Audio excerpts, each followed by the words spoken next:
kembali di materi kelas 10 sejarah peminatan. Kemarin kita membahas bab 1 tentang manusia dan sejarah, waktu dan sejarah, tempat dan sejarah. Ya. Untuk bab 2 ini kita akan membahas kehidupan manusia dalam perubahan berkelanjutan.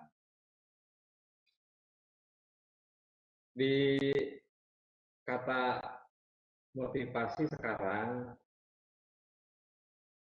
ini bisa kita baca ya bahwa satu berubah dari kita maka akan merubah kehidupan kita. Jadi apapun yang terjadi di dalam kehidupan kita, hal yang kecil, kalau hal itu negatif maka akan berubahnya pasti akan negatif. Kalau hal itu positif maka berubahnya itu. Nah, bagaimana kita melatih diri kita untuk berubah hal yang positif. Jadi di waktu sekarang juga kita mengalami suatu perubahan yang sangat besar, apalagi di dunia pendidikan. Ya, dengan adanya pandemi sekarang ini, maka semua pola pendidikan yang ada di masyarakat, yang ada di Indonesia itu semuanya berubah. Yang tadinya kita itu masuk ke kelas klasikal, belajar di kelas. Sekarang karena ada suatu perubahan di alam ini, sehingga itu akan merubah semuanya yang terjadi. Oke, tidak akan berlama-lama, kita akan lanjut ke materi bagaimana tata konsep yang akan kita pelajari pada kehidupan manusia dalam perubahan yang berkelanjutan ini. Di sini kita lihat bahwa manusia hidup dalam perubahan dan berkelanjutan. Maka ada dua suku kata yang akan kita pelajari. Yang pertama ada perubahan, yang kedua ada berkelanjutan. Di mana untuk perubahan itu hanya ada dua macam yang bisa merubah, yaitu ada evolusi dan ada revolusi. Kalau berkelanjutan itu berkembang, kesinambungan, dan pengulangan. Itu kotak konsep yang akan kita pelajari pada kehidupan manusia dalam perubahan dan berkelanjutan. Kita masuk ke materi bahwa konsep perubahan dalam sejarah itu kita akan membahas tentang perubahan dalam sejarah. Konsep berkelanjutan dalam sejarah kita akan membahas tentang bagaimana perkembangan, bagaimana berkesinambungan, dan bagaimana pengulangan. Kita lanjut saja. Nah, kita akan membahas yang pertama tentang konsep perubahan dalam sejarah. Bahwa perubahan ini dapat diartikan sebagai segala aspek kehidupan yang terus bergerak seiring dengan perjalanan kehidupan masyarakat. Heraklitus mengatakan pantarei, artinya tidak ada yang tidak berubah. Semua mengalir, ada yang tidak berubah. Semua mengalir, masyarakat sewaktu waktu bergerak dan berubah. Wertheimer juga di dalam bukunya History Continuity and the Change bahwa sejarah adalah peristiwa yang berkesinambungan dan perubahan. Ini bagaimana dijelaskan tentang konsep perubahan itu sendiri. Di dalam konsep perubahan, di mana ada berkaitan dengan perubahan, ada dua jenis perubahan yang terjadi. Pertama ada evolusi, tadi dijelaskan di kotak konsep, dan juga ada revolusi. Apa sih evolusi itu? Jadi perubahan evolusi adalah perubahan-perubahan yang memerlukan waktu yang lama dan rentetan perubahan kecil yang saling mengikuti dengan lamban. Contohnya bagaimana evolusi perubahan fisik manusia purba dan perubahan kehidupan manusia dari berburu dan mengumpulkan makanan terus ke arah bercocok tanam. Kita mengetahui bahwa konsep kehidupan manusia purba dijelaskan diberikan babak bahwa ada konsep berburu, ya, ada konsep bercocok tanam. Dari konsep berburu itu, maka perilaku manusia itu ada sedikit perubahan. Ya, bagaimana manusia itu menciptakan alat-alat yang mampu untuk menopang perburuan tersebut. Ketika masuk konsep ke arah bercocok tanam, tentunya pola kehidupan manusia itu berubah juga. Ketika dimulainya kehidupan bercocok tanam, maka manusia itu sedikit demi sedikit menciptakan alat-alat yang mampu bisa bercocok. Ini adalah konsep dari evolusi. Bagaimana konsep dari revolusi? Konsep dari revolusi itu merupakan perubahan-perubahan sosial dan kebudayaan yang berlangsung secara cepat dan menyangkut dasar-dasar pokok kehidupan masyarakat. Contoh revolusi antara lain yaitu revolusi agraria di Indonesia dan revolusi industri di Inggris. Ini contoh-contoh perubahan revolusi. Bagaimana kita ketahui bahwa revolusi agraria di negara kita di Indonesia itu sangat luar biasa cepat sekali ya. Karena keterdesakannya kebutuhan manusia yang sangat besar sehingga agraria agraria yang ada di kita ini melakukan atau menjadi berubah sangat drastis. Sekarang banyaknya diciptakan mesin-mesin yang mampu cepat di dalam pengolahan tanah, dalam pengolahan agraria tersebut.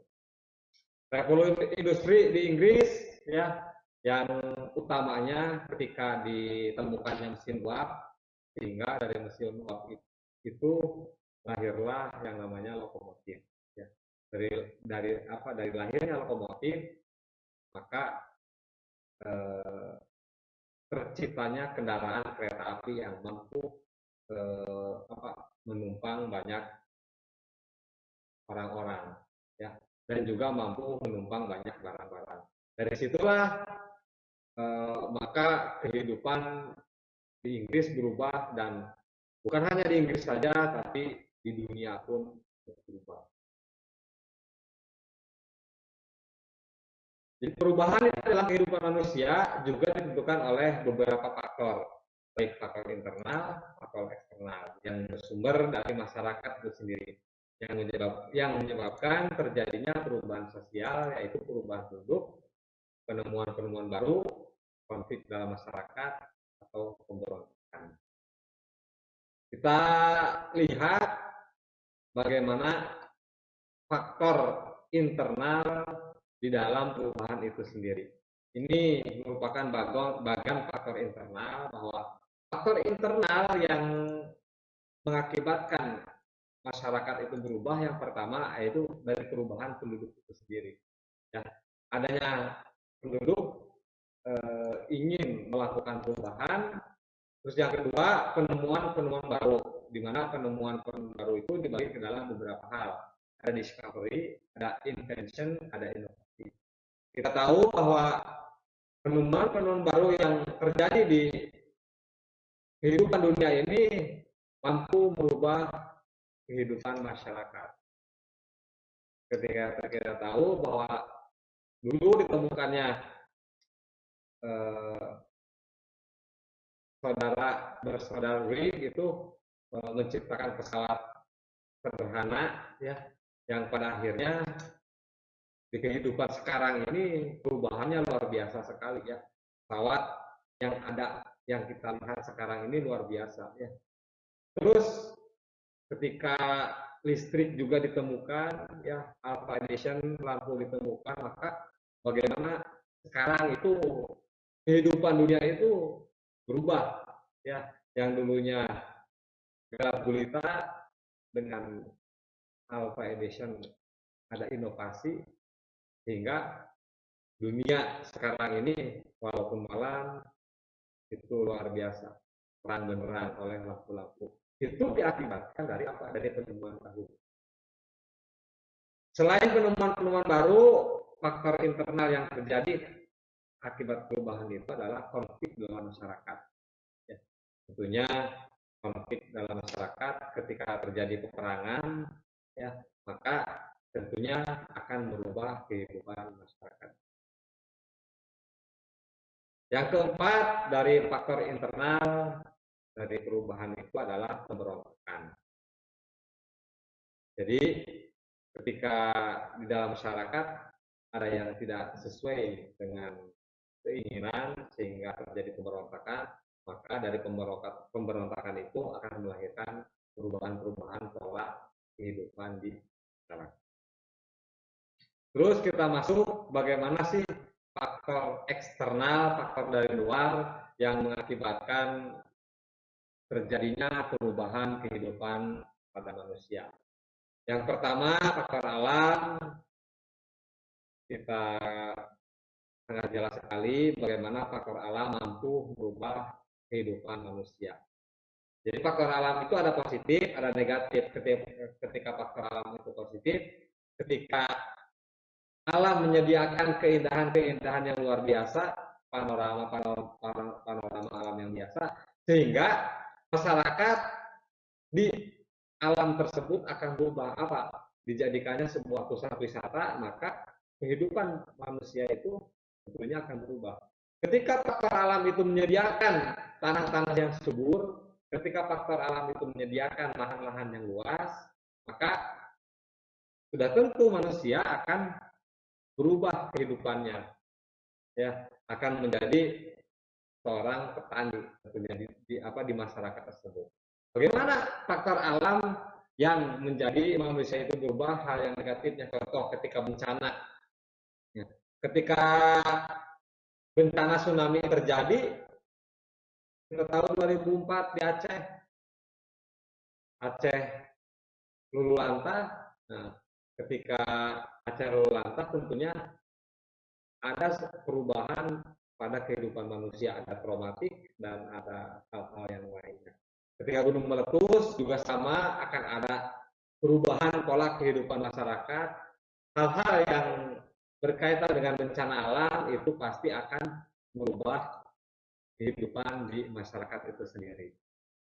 Faktor yang dari eksternal yang kedua yaitu peperangan.